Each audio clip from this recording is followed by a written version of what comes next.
Hey, welcome back, everybody. Thanks for sticking around. We have a call in, and it's Doc. It's Brother Joe. Oh no! I know. He was on a rampage. I think it was Sunday when he called me. He was on a rampage about climate don't change. Sound so excited there, Lefty. Oh, hey. Well, hold on. I also need to clarify something. Joe is upset because he thinks the whole world thinks that he actually goes out and licks the whole cake, but he doesn't. He waits until you get your piece, and then he will lick that cake. But he licks everybody's piece. So in essence, he licks everybody's cake. It seems, Joe, it seems like it would make more sense to just to do it before it gets cut and distributed, right? And so it'd be much more efficient. Just lick the middle of the cake. That way everybody has to share. Yeah. Well, first of all, Pat is in fantasy land, so I guess I'm not going to address that. Hey, I think that most of the time. So yeah. We agree on that. Unfortunately, I think you're in fantasy land too, because I've heard this 14th Amendment argument too many times to count. Okay. And so we have a book. Wait, what argument? Well, the argument that the 14th Amendment says that if you're born here, you can live here. That's in the words, man. No, it isn't. You've got to read the entire thing. You need to read the 14th Amendment, and then you need to read Article 1, Section 8, Clause 4, and that explains the scenario. So if you read the history of the Constitution, I've got on my desk at home a Constitution and the history and the Founding Fathers' notes and all that, and I suggest everybody get that before they start pontificating on what the 14th Amendment reads. But the very author of the Citizenship Clause, which is the 14th Amendment, this guy named Jacob Howard, said during a debate, every person born within the limits of the United States and subject to this jurisdiction is by virtue of natural law, a citizen of the United States. Mm-hmm. Well, this would, of course, include persons born in the United States who are foreigners, aliens, and belonging to families of ambassadors, ministers, so on and so forth. But it doesn't include every class of individual. They're talking about class of individual. I mean, that's not what's in there, and that could have been put in there. And as a textualist, you should respect that, I would think. Well, hold on. This is what he says again, and I'm going to quote this. This will not, of course, include persons born in the United States who are foreigners, aliens, who belong to families of ambassadors or foreign ministers accredited to the government of the United States, but will include every other class of persons. And that's the gist of it. It's jurisdiction in what he was referring to is not the jurisdiction in the geographical sense. He's talking about jurisdiction in the liberal sense of a country. And just because you're born within the four corners of the United States, under this interpretation by the guy who wrote it, would not qualify you as a citizen. Except that's not how the Supreme Court interprets it. No, the Supreme Court has never ruled on that. I know you guys will refer to some 1985 case, but it had nothing to do with citizenship.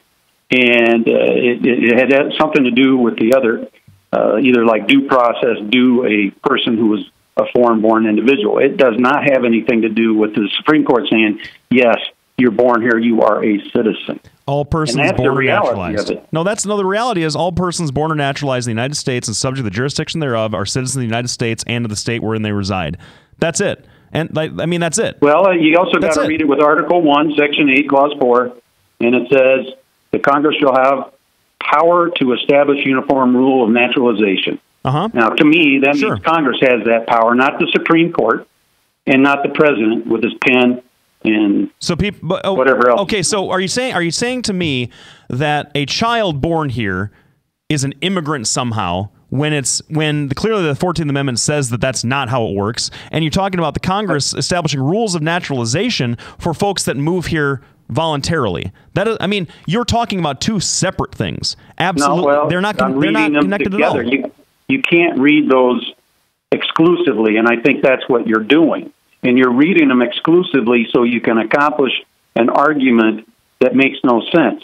Simply, I think that had a good point. You know, you have somebody that's an ambassador and his child's born here. Mm-hmm. Under your interpretation of the 14th Amendment, this individual is automatically a citizen of the United States. That is not that was not the intent of the framers. Now, I know no one wants to hear about what the intent of the framers are any longer, and they want to take Jackson and Jefferson out of the equation, even though they were very influential in the founding of this country, which is a great country, but apparently it wasn't great due to them. But it's revisionist type of arguing. All I know is when you read the history on these, and you read the papers by Madison, the Federalist Papers, and all that, you get a completely different viewpoint of all of these things than if you just listen to revisionist history and historians set it forth. So now I'm going to tell you, I personally have never met anybody from Mexico that I haven't enjoyed and liked. I'm seriously. So anecdotally, it's not an issue of Mexicans or an issue of South Americans or an issue of anybody.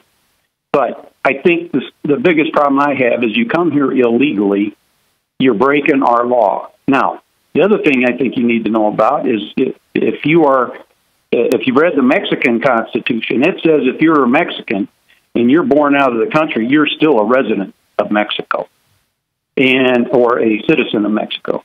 So this argument that this person would be sent back with no place to go is ridiculous, because if they happen to be Mexicans, their own Constitution says they are automatically a citizen of Mexico. No one says they don't have any place to go, but as the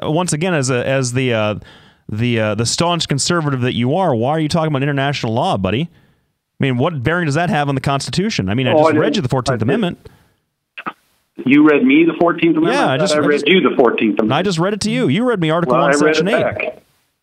So, I just went on to a different section. Yeah, fair enough. However, I'm just saying, I agree there. I'm just saying that I was going to get into the Trump. I don't think Trump's realistic on getting everybody out of here, but I'm just saying that I don't think the Supreme Court has ever ruled that you're automatically a citizen.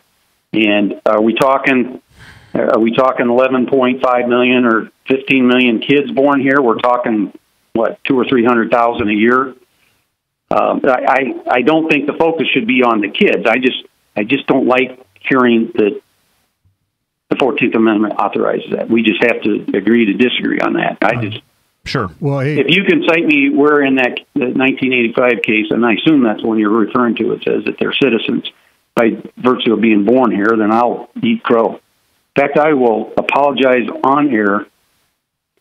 Well, because I have a thing in Elk versus Wilkinson, not merely subject to some respect or degree to the jurisdiction of the United States, but completely subject to their political jurisdiction, knowing them direct and immediate allegiance. So what that seems to say to me, I mean, non-lawyer that I am, is if you have two parents or one parent that is, a citizen of another country and you're born here, your parent still owes allegiance to that other country. So we've run up against our time limit. We're going to be back right after the break. We're going to see if we can continue the immigration debate, or are we going to move on to, I think we ought to move on to Hillary and Joe Biden. I think that's going to be some big political news going to truly impact the rest of the campaign. So thanks, Joe, for calling in. We'll be back, everybody, right after the break.